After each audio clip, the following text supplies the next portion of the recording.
Was there anything to being black as the Black Ranger? Well, for me... Welcome to Pegasus versus the World, where we take on challenges, comedy, trending topics, and some travel. City boy! City boy! All right, you guys, I thought this was great. So I'm driving back from Santa Fe, New Mexico from my godmother's funeral, rest her soul. And I was listening to this in my earpiece, and I thought this was fantastic. So I wanted to share it with you guys.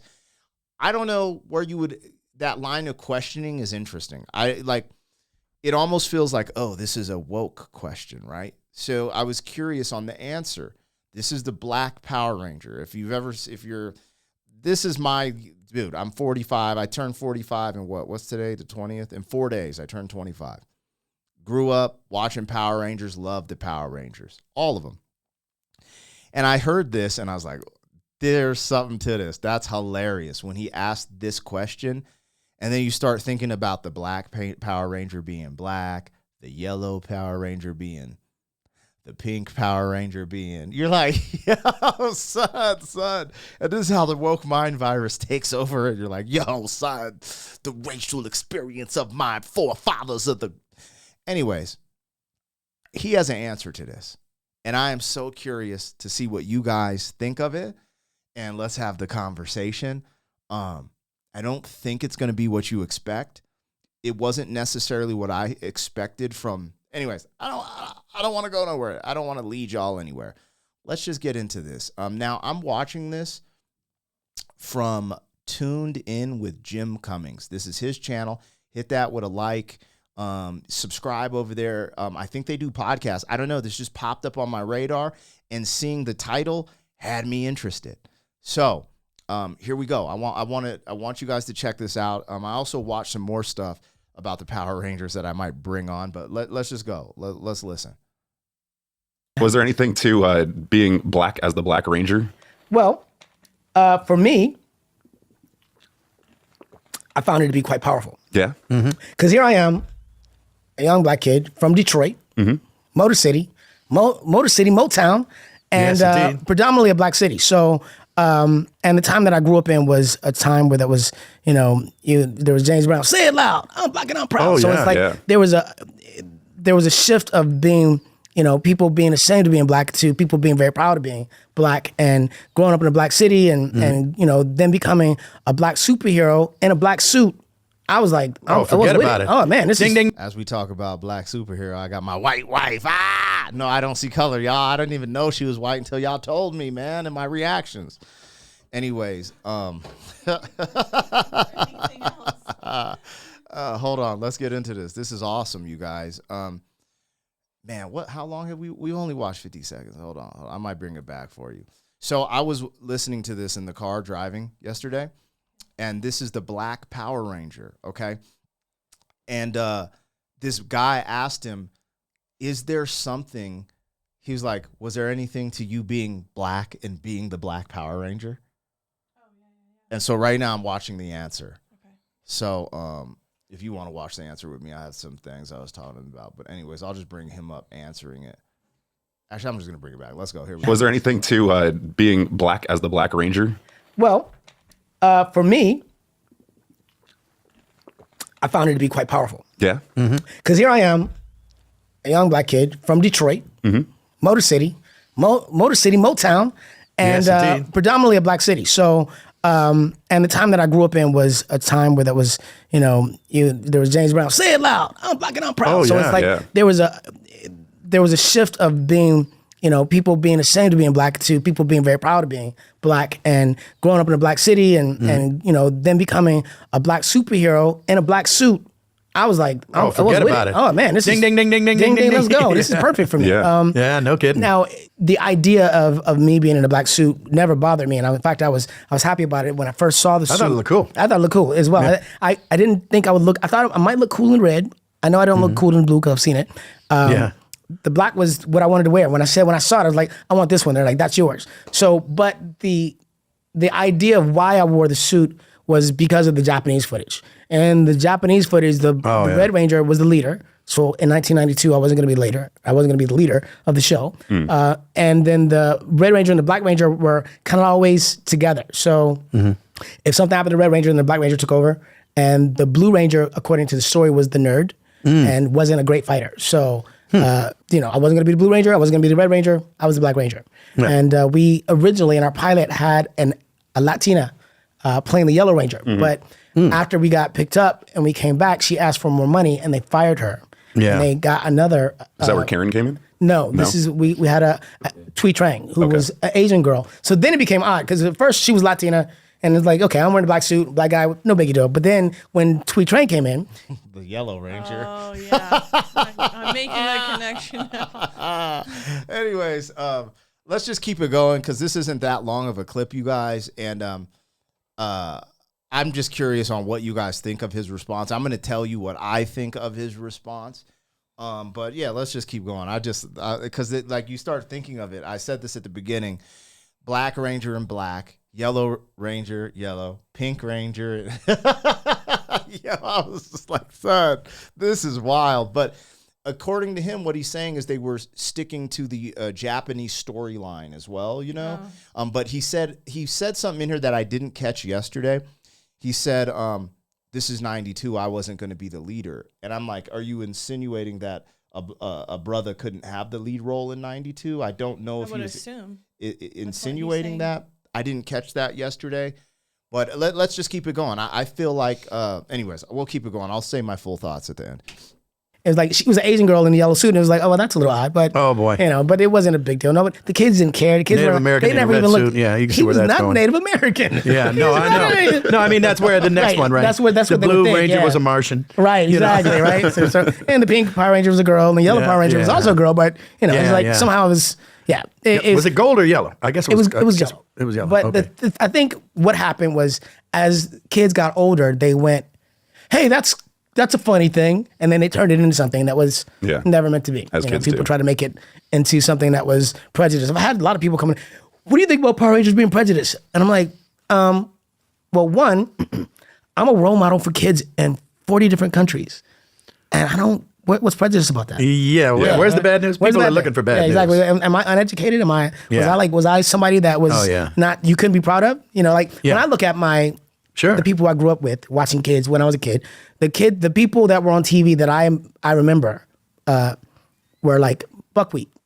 Now, Buckwheat was a great character, but I don't want to be Buckwheat. Yeah, it ain't 1930 either. Yeah, right. And he didn't have a lot to say, and although he was a fun character, he was comedy. And there was also Mr. Bojangles from Shirley Temple. He was subservient. He was a great character. You loved him. He was like your uncle, but he was the hired help. So for people to be able to grow up with me and go, oh, he is as equal to any other Ranger, and in fact stands out because he has his own style of martial arts, and he's also cool and got swag. Yeah, and he's a badass. Yeah, he's a badass. Yeah, that's awesome. So that helps. Yeah, exactly. I thought that was very inspirational, and I know that it was because that's what I'm told every time. Like here we are 30 years later. That's great. Yeah, and these kids that were kids are now, between 35, 45. I'm like, I got grown men coming to me that look older than me. That are like, I grew up with you. You inspired me to be this. So it's amazing. Yeah, I think that too. I think some guy walks up and he's like 65. You raised me. And I go, no, damn it, I didn't. Damn it, straighten up. You're like, how's that work? How's that? Yeah, God damn it. How does that work? Yeah. But I think it's beautiful. I think it's, to have been an inspiration to anybody in my life is a blessing. I mean, because ideally you want to leave a mark on the world that is something that, your legacy. You want something that you can be proud of. And, in my family, I stand out as somebody that really made a difference. Yeah. So, yeah, for sure. So I'm proud of that. Was there anything? So, okay, you guys, I just want to highlight a couple things before we ride off into the sunset. The key highlight is he didn't say, I inspired black kids.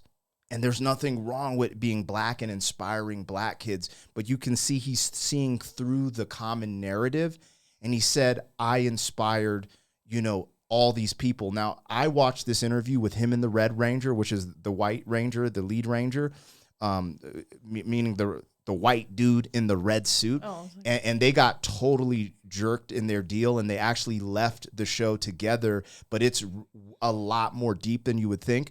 But I wanted to highlight that because the one thing he had said is like in that interview, he said this was the biggest kids show of the time and they reached 40 countries, right? And so the other thing he said people are trying to make this something it's not. They were like, oh, what about the prejudice in freaking Power Rangers? And he just said, you guys are making something that's not. He explained it. And I think he explained it impeccably, especially in this new era. The reason I'm highlighting this, because y'all have seen the Captain America, the new black Captain America and his interviews, right? I'm sure you saw the masculine one where they start talking about the rainbow community. And then you see the black Captain America talk about America and say that this Captain America movie shouldn't be about America. Like you shouldn't think of it as American or like, I'm not even highlighting on here because it's more negative than it is. I thought this is the type of I would like to highlight someone who has more of a balanced perspective, especially when people ask you this question and it could seem like there was something going on there. And he answers it very neutral, very balanced, and very eloquently. That's what I felt like with that. So I don't know if you want to add anything. I know this is like... I came in halfway, so I don't know. Yeah, I just wanted to show that. I thought this was a cool interview, and his perspective was a lot different than I think the current black entertainer responds with in today's, like I watched these interviews with the black Captain America, with Charlemagne. I don't want this to be a black or white thing, but this concept of me speaking from black culture being held back or held down. Again, this is another example of, black voice, black influence impacting the whole world because you're American. Like, this ain't a brother from Zimbabwe. He ain't from the Congo. And this is a huge thing that happens for black Americans. And I talk about overcoming this huge comeback story of black America from slavery and the dark past of America to being so impactful all over the world, us America creating the most black millionaires, etc. Because I do see the sentiment within my culture from that side wanting to burn down America or tear all these things down and concepts. And I just wish people would have more of a balanced view. I do think a balanced view is seeing America for its shortcomings and its gains and being able to have a conversation about that and all of us kind of get together around that conversation and kind of uniting. Because, there's some bad that goes on in America to this day. There's things that I don't agree with in politics, blah, blah, blah. But it's not burn the flag. It's not tear the country down. It's like, when you see how great things have been here for people. But what I would request you guys do is check out, I think it's called FanWord. It's a channel called FanWord. Let's see if they recommend it. It has like 1 million views. It's such a crazy story. I don't see, that's it, FanWord. That's the channel, but it's him and the Red Ranger talking about their deal. It is so crazy. These dudes were like 18 when they signed their deal for Power Rangers. The people who produced it totally took advantage of them with the contract. But they said, F it, we want to be actors. We want to be superheroes. This is so awesome. The Red Ranger, the white guy, he was actually 17 and he was sitting in front of the contract and he asked the people, he's like, shouldn't I have my parents here or my lawyer if I'm going to sign this? And the people told him, this is damn near verbatim from what he said. He's like, they said, look, there's 300 kids out there waiting to audition that would love to sign this. So, either sign it or leave kind of thing. And he was like, okay. And then they said, will you post date it to your 18th birthday? So that's the deal they got in for the first 40 episodes. And then the next 40 episodes, then the movie deal came. And the reason they're not in the movie is because the producers did the deal for the movie. And again, this is the biggest kids show in the world at the time, generating over $1 billion. And they were talking about, they were just still driving beat up cars and they didn't really make money like that, but they were doing it for the experience, etc. And they actually started making more money when they left the show, just going out to Comic-Con, signing autographs. They said in a weekend, we made more than what they made for 40 episodes. I would recommend, if you're a fan of Power Rangers, I recommend you go check it out. I'm a fan of Walter Jones, right? So I just thought it was cool. Even if he didn't respond like this, I still thought Power Rangers was dope. I try to separate art from people's political views and, the culture war stuff. But I hope you guys enjoyed that. Something I wanted to highlight today because I just thought it was a different angle on some of the stuff I've been covering on this channel. And hopefully you guys like it. Anyways, me and Wifey about to get into these reactions. Let's get it. City boy, city boy.